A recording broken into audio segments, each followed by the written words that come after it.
Happy Thursday, everybody. Welcome to the All About Favorite channel. I am your host, Pastor KZ. To all of my new watchers and followers and friends, thank you for joining me today. If you have not already, go ahead and hit the subscribe button and subscribe to the channel. To my current subscribers, my over 6,000 subscribers, thank you so much for your continued support. Everybody, at the end of the video, hit the thumbs up button. Get me some likes and share the video and comment down below. If you would like to email me, the email address is walkinfavor61@yahoo.com. Now that the required housekeeping is out of the way that YouTube requires us to say, let's get into it this Thursday. Today's episode, Tell the Truth Thursday / Confession Day. As I said, I'm going to do something a little bit different all this week as I'm led to just do something different. And it's based upon the emails from you that I have received. A lot of confessions has been just flooding my email. Just people just spilling their guts, confessing things. And it appears to me that a lot of people seem to be going through temptation. I have not addressed temptation yet, but I think next week I might do a series, either next week or the week after, because temptations is all in these emails, y'all, because the finding your soulmate or not finding your soulmate, making choices, being in relationships that love don't live here anymore, relationships, all of that has led you all to start flooding my emails with these confessions. Now, also, I want to commend all of you for continuing to write in your journals. Please keep journaling. And for those of you who have indicated to me that you are now in counseling and getting therapy, I just want to commend you. That's a big step, and it took courage to do that, because we know in some cultures getting help from the outside is taboo, and we've been told don't talk, whatever go on in the house, stay in the house. So for those of you who have decided that, you know what, I think I need to seek counseling, I commend you. Now, I have never seen so many people at crossroads in their lives. You who are writing, you're at a crossroad. And one thing I want you to understand, the situations that you're in, and you may not want to hear this, but some of the situations you're in, they were from choices that you made.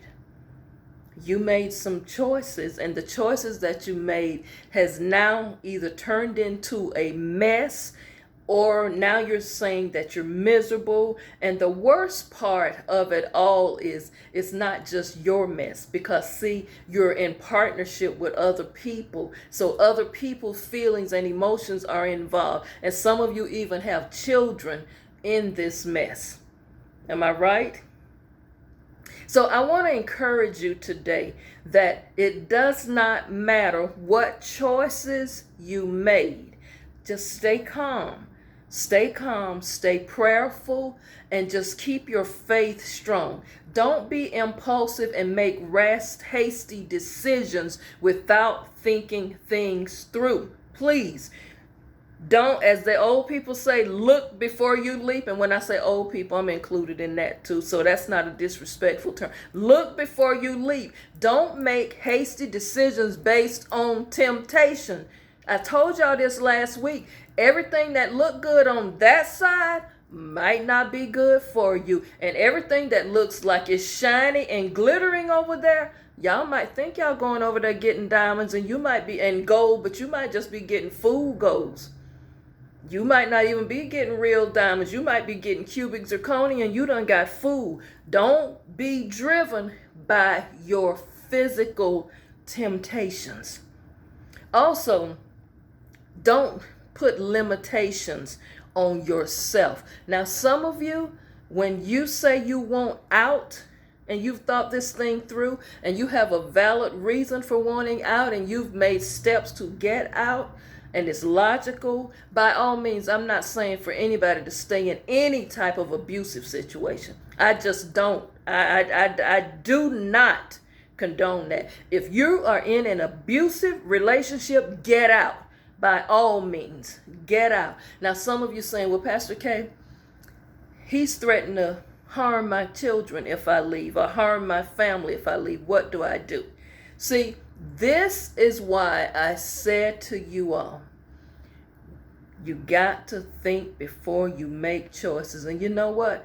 I said this, I think 2 weeks ago. Some of you chose a person and you was not blindsided. Some of the red flags that you saw of behaviors they had, you overlooked it, or you chose to turn a blind eye to it. Some of these men, I'm talking to the ladies briefly, some of these men y'all chose, first of all, when you met him, he didn't have a job. Why are you now complaining about, we've been together 5 years and he can't keep a job, or he won't look for a job? He wasn't working when you met him. Number two, he was slapping you around, cursing you out, calling you all kind of names when you was dating him. Why is that bothering you now that you married him and he's still doing the same thing? So some of this stuff, ladies, that y'all writing in these emails and you're confessing, these things was going on before you got in a marital relationship with them. Now, those of you who are quote unquote living together, okay, Pastor K, I want to say it, I'm thinking it, shacking. Those of you who are in those type of relationships, girl, please, why you there? Y'all always say, they ain't got papers on you. Why you there in that mess? You letting somebody curse you out and call you all kind of names, and that's not love. And to you men, I don't want to hear any more of you writing me, boy, talking about, man, she don't cook. When you met the woman, she couldn't cook. She didn't cook. What you talking about? When my mama say she'll teach her how to cook. Boy, bye. She don't need your mama to teach her how to cook. Her own mama didn't teach her how to cook because she didn't want to cook. So don't be complaining about she don't cook. She never cooked when you was dating her. Well, she don't clean the house. She don't wash clothes. Well, I guess you would have found that out had you taken a little bit time to get to know her. You would have watched how she kept her place. See, some of the stuff that y'all writing about, that y'all are complaining about, that is now after 5, 6, 10, 20 years bothering you, some of this stuff was going on way back. Know what happened? You kept having birthdays. And the more birthdays you have, I like to use this illustration. I'm just talking about me. Things I put up with when I was 25 and 35. Honey, I ain't finna talk to you about this at 45 and 55. We're not even gonna have that same kind of conversation. The things that used to did not bother me when I was in my 20s and 30s and 40s, it gets on my nerve now. And guess what? I have zero tolerance for it. So that's what happened. You all kept having birthdays, and year after year after year, now you 40, now you 50, now you pushing 60. Now all of this junk is annoying you now. What used to look cute when he was 20, like, girl, you better be home, and he blowing up your phone 50 times and telling you where to go and what to do. He was controlling you then. Now it's just stepped up a level, and now you can't handle it. I'm talking about y'all confessions that y'all have been writing me about on this Tell the Truth Thursday. And it is great that you are telling the truth in these confessions that you're making. Let me give you an email update. Do y'all remember the man who got married within 6 months of his wife's death, and the sister-in-law and him was, the sister-in-law found out about from somebody at the bank, and his children didn't know? Well, guess what, y'all? And the new wife told them, don't come back to the house after they picked up their mama's things and her sister's things. Guess what, y'all? Trouble in paradise. I got a hot email. Remember, I told y'all, if old girl kept doing what she was going to do, in the end, when that man started getting focused and getting himself centered again, because he was grieving, if he ever had to make a choice between the new wife and his children, what did I say was going to happen? Didn't I say old girl would be out? Y'all, it's trouble in paradise on that. And let me update you real quick on the work wife, work husband situation. How about old boy's wife, the real wife, y'all, the legal wife? Y'all, how about she don't file for a divorce? She says she's sick of it. She through. Now the husband, he's emailing me talking about, Pastor KZ, what should I do? Wait a minute, didn't you just confess 2 Thursdays ago? You confessed to me that you was in love with the work wife. Now that your real wife's sick of you, boy, now you all in your feelings, boy, bye. Just bye. Just bye. Let me summarize some of these things up with you all today. When you are making confessions, be careful not to allow the enemy to confuse your mind. See, sometimes you make these confessions and you're led into temptation, and you done talked yourself into thinking the decision that you are about to make is the right decision. Y'all, let me say this. Any decision that you make and you don't feel good about it, you feel uneasy about it, especially with women, you always say, something told me, or I don't feel good. That's your intuition. That's your spirit of discernment telling you, don't do this. Everybody have a measure of intuitiveness. You know when something don't sound right or when it don't feel right. And usually if it doesn't feel right and you're unsettled or uneasy about it, don't make that decision. Don't make that move. Sometimes you got to stand still and wait.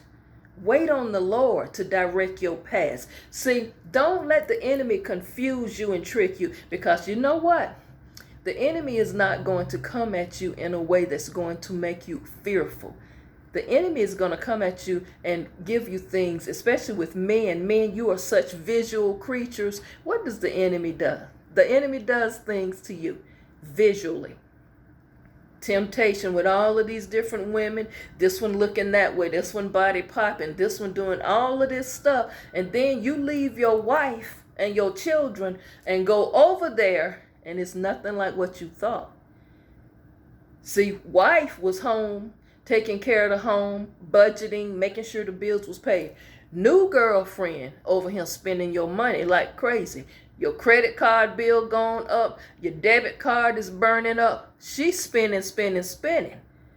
See, you got to understand, don't let the enemy, don't be driven by things the enemy show you. Because y'all keep talking about, Pastor KZ, I'm tempted to just go this way. And I'm tempted to find me somebody else. I don't have no trouble getting no women. This is the man talking. And I will say this. I so appreciate all of the emails, but do you all know more men email me than women? Men are burning up my emails, and these men got some doozy testimonies. They're telling the truth about things, and some confession these men is saying. And ladies, I wish y'all could be a fly on the wall to hear how some of these men really feel about you. Really feel. How your husbands really feel about you. Some of the things that they've already dabbled in. Some of the confessions that have been made in these emails I read this week, all I'm just going to do without shedding light on any of the emails, some of you ladies, you better go have yourself checked out, and I'm going to leave that there.